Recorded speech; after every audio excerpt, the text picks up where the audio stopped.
Aujourd'hui, je vais vous parler de la verticalité qui dit qu'il y a un début et puis on évolue et on va toujours, toujours tout droit. Pourquoi? Parce qu'on dit on va jusqu'au bout. Hein. Et jusqu'au bout, c'est qu'il y a l'idée qu'il y a un début et une fin. Et on pourrait ajouter on va jusqu'à ce que ça craque. Et ça, c'est le culbuto. Mais ce qui est intéressant dans cette verticalité, c'est qu'on part avec une idée et on finit exactement à l'opposé. Prenons-le dans l'exemple de votre vie. Vous connaissez ou vous êtes une personne qui avait surprotégé vos enfants. Vous avez tellement eu peur qu'il leur arrive quelque chose que vous avez été sur leur dos tout le temps. Ce qui fait qu'à la fin, au lieu de leur donner un environnement confiant et protecteur, ils le vivaient comme une prison et ils s'étouffaient.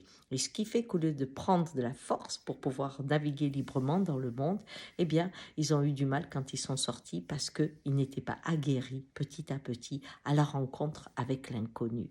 L'idée était bonne, protéger. Le résultat, étouffé. Vous voyez? Et vous pouvez trouver chez vous beaucoup de culbutos de ce genre parce que nous sommes en ligne verticale. Et dans notre société, c'est la même chose. On a pensé, par exemple, à protéger aujourd'hui euh, la démocratie en faisant en sorte que les pensées différentes à travers nos journaux puissent s'exprimer.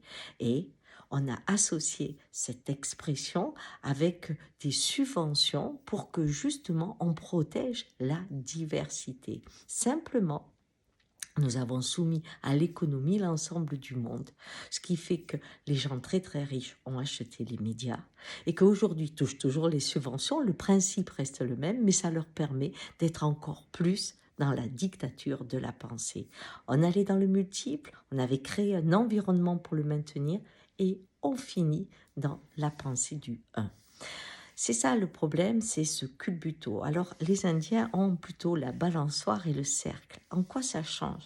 Eh bien, si je ne pense pas que je suis le début avec ma naissance de toute une vie, mais que je suis la suite d'un grand cycle où plein de générations avant moi ont existé, à ce moment-là, je regarde souvent à l'arrière, mais très loin, pour pouvoir me projeter dans le futur. Et je fais la balançoire, c'est-à-dire quand je dois penser à protéger mon fils, je regarde aussi derrière que j'ai besoin d'expérience et je vais mettre de la liberté.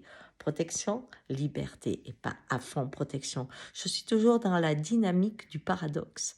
Je connais la nuit, je connais le jour et ce que j'essaie, c'est de me focaliser sur le mouvement plutôt que sur cette exigence d'aller au bout.